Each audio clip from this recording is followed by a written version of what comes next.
लो बेटा देखो, अब ये न्यूमेरिकल है जो मैंने पिछले लेक्चर में आपको दिखाया था। मैंने बोला था हम इसको ट्राई करते हैं। तो हमने नर्स्ट इक्वेशन पढ़ी, उसका फॉर्मूला याद कर लिया, अब हम इसको यूज कर रहे हैं। तो देखो कैसे है, कह रहा represent the cell in which following reaction take place. तो ये सेल है, यहाँ पे दिया हुआ है।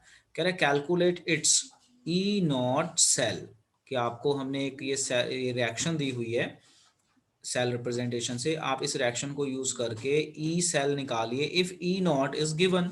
मतलब आपको ये ई नॉट सेल तो दिया ही हुआ है।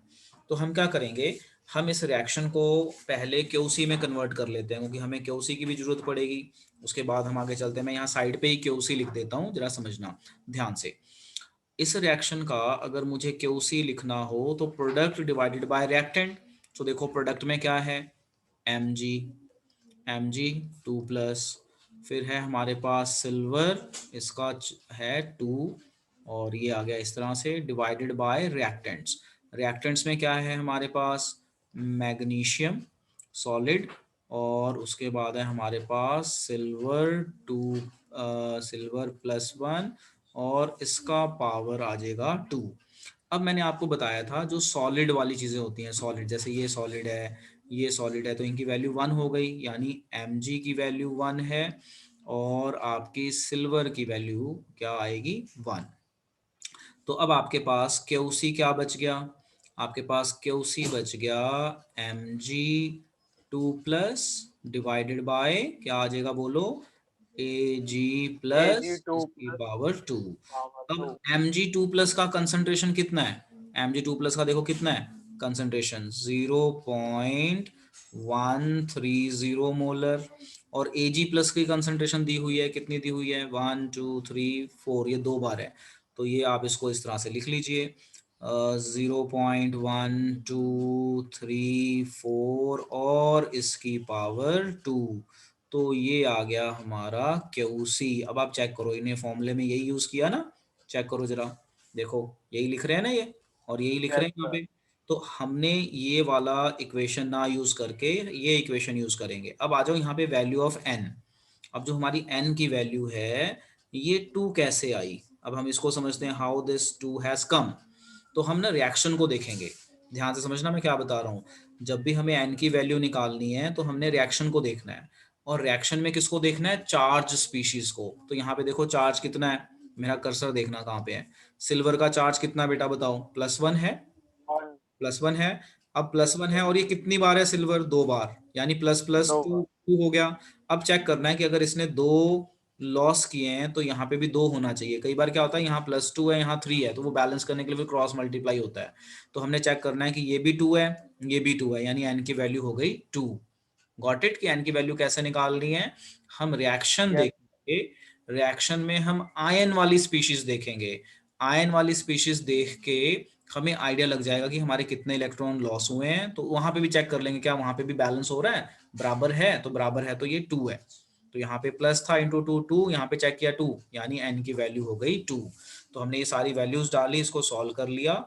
अब यहाँ पे प्रॉब्लम आती है लॉग की। तो लॉग की आप चिंता ना करें, लॉग हम बाद में सीखेंगे, और मैंने लॉग कैसे निकालें उसकी वीडियो भी +1 में बना के डाली हुई है, तो वो मैं शेयर कर दूंगा, वो आप देख लेंगे। तो बस आप ये जल्दी यहाँ तक कॉपी कर लें, पूरा आंसर निकालने की जरूरत नहीं है, ताकि आपको स्टेप पता चल जाए। अब देखो ई सेल निकालना था, ई सेल निकालना है, ई नॉट सेल हमें दिया हुआ है तो 3.17, ये हमारी हो गई वैल्यू 0.59, एन की वैल्यू 2 लॉग क्यूसी। तो क्यूसी का हमने यहाँ बना रखा है, क्या आएगा, ये वैल्यू यहाँ डल गई। बस इतना करके आप छोड़ दो और नोट कर लो। सो देखो बेटा, यहाँ पे हमने क्या सीखा और किस तरह से, तो ये आप अभी समझ गए। हम क्या करेंगे, हम सबसे पहले रिएक्शन देखेंगे, क्यूसी बना लेंगे। क्यूसी में जो सॉलिड वाली वैल्यूज हैं या जो नॉन चार्ज वाली वैल्यूज हैं उनकी वैल्यू 1 ले लेंगे, क्योंकि वो पार्टिसिपेट नहीं कर रही रिएक्शन में। अब जो आयनिक फॉर्म है उसी को हम कंसीडर करेंगे।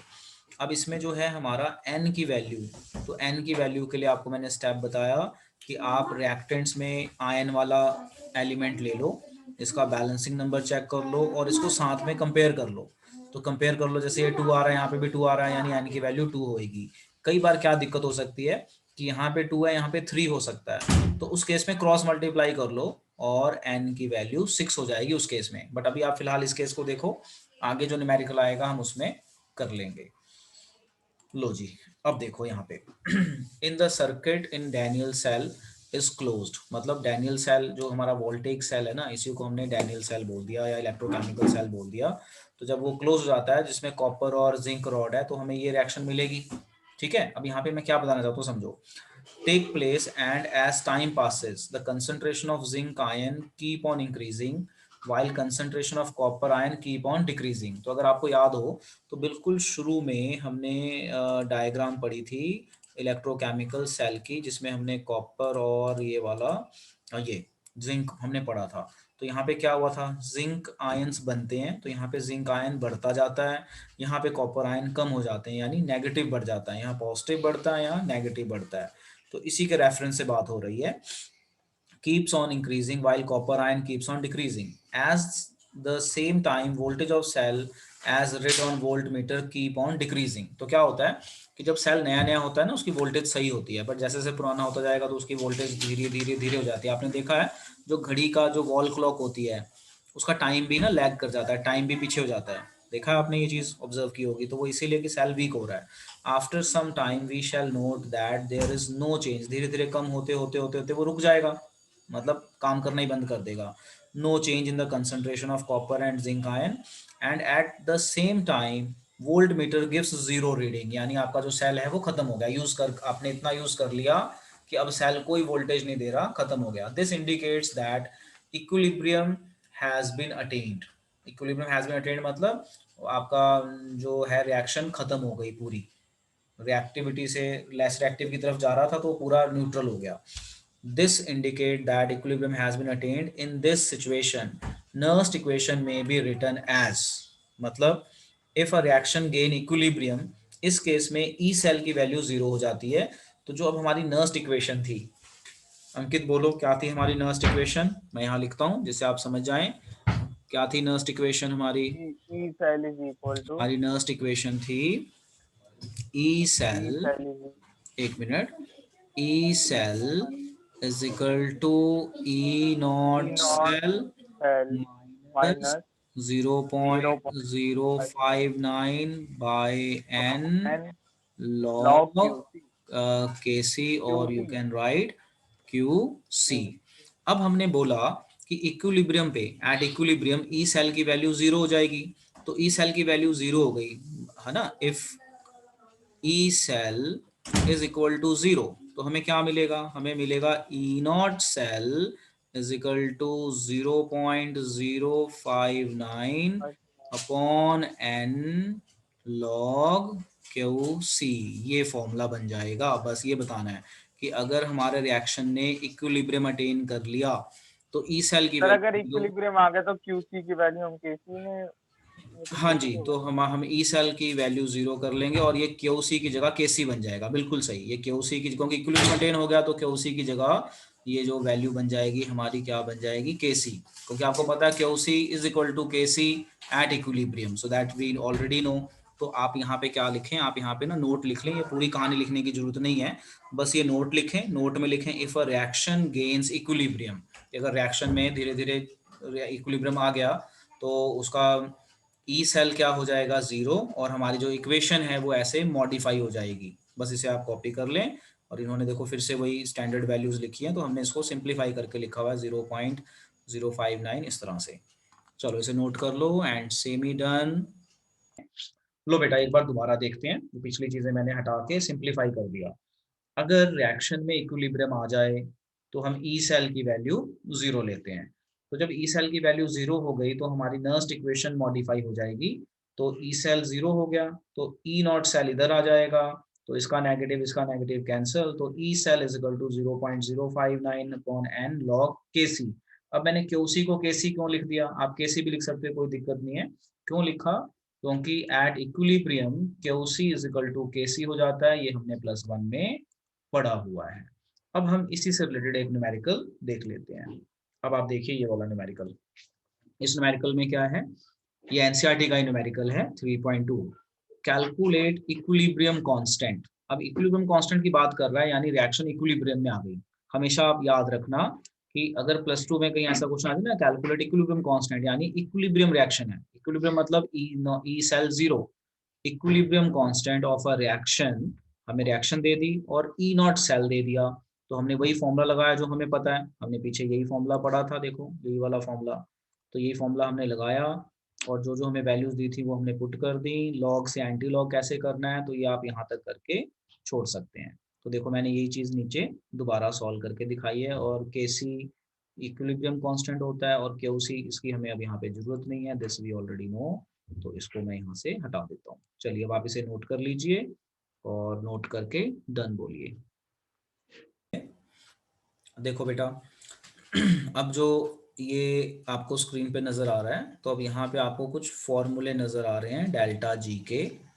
तो डेल्टा जी और ई सेल का रिलेशन है, तो डेल्टा जी होता है हमारा Gibbs free energy is equal to minus n F E cell, n number of electron, F Faraday constant and E cell हमें पता है।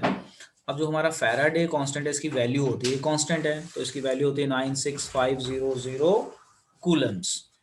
अब यहाँ पे नोट 2 लिखा है, if concentration of reacting species is 1 unity, unity मतलब 1, तो E cell is equal to E naught cell हो जाएगा। उस केस में ये सेम फॉर्मूला हो जाएगा, बस ई सेल की जगह ई नॉट सेल हो जाएगा।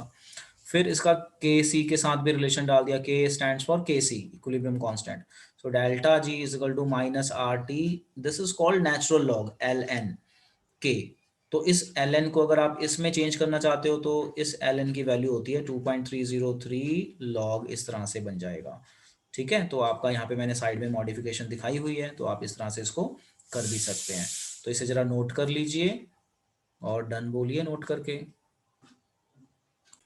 अब आप देखिए इस न्यूमेरिकल को, ये भी एनसीईआरटी का न्यूमेरिकल है। न्यूमेरिकल है the standard electrode potential for Daniell cell is 1.1 volt, कि आपको स्टैंडर्ड इलेक्ट्रोड पोटेंशियल दे दिया 1.1 वोल्ट, कैलकुलेट स्टैंडर्ड गिव्स एनर्जी फॉर द रिएक्शन, और हमें रिएक्शन दे दी। अब ये जो स्टैंडर्ड वर्ड है ना, स्टैंडर्ड का मतलब होता है 1 मोलर, यानी कंसंट्रेशन 1 मोलर, तो delta G is equal to minus n F E naught cell. तो हमें अब एन, एन तो आता है निकालने, जरा चेक करो, अब हमें एन आता है ना निकालने, नंबर ऑफ इलेक्ट्रॉन। तो हमने रिएक्शन देखी, यस यहाँ पे सर, 2 टू है, यहाँ यहाँ। पे 2 है, तो 2 आ गई एन की वैल्यू। एफ की वैल्यू मैंने बता दी थी, यहाँ पे इन्होंने बिल्कुल एक्यूरेट वैल्यू लिखी है 96487, तो हम इसको राउंड ऑफ कर लेते हैं, 96500 कूलम्स भी इसको लिख सकते हैं पर मोल। एंड ई नॉट सेल हमें दिया हुआ है, तो हमने फॉर्मूला लगाया डेल्टा जी, ये आर वार लिखने की जरूरत नहीं है, डेल्टा जी नॉर्मल लिख दो, is equal to minus n F E naught cell, तो एन पता है, एफ पता है, ई नॉट सेल पता है, बस इसको मल्टीप्लाई कर देंगे और ये हमारा आंसर आ जाएगा जूल पर मोल। क्या किलो जूल में कन्वर्ट करना है तो डिवाइड बाय 1000, सो इस तरीके से ये सॉल्व होगा। Now see these 3 questions, these 3 questions are homework, तो अब आप इसे ट्राई करेंगे, take help from extra book, और पहले अपना दिमाग लगाओ, फिर नहीं आएगा तो will discuss in next class. So these 3 questions are your part of homework.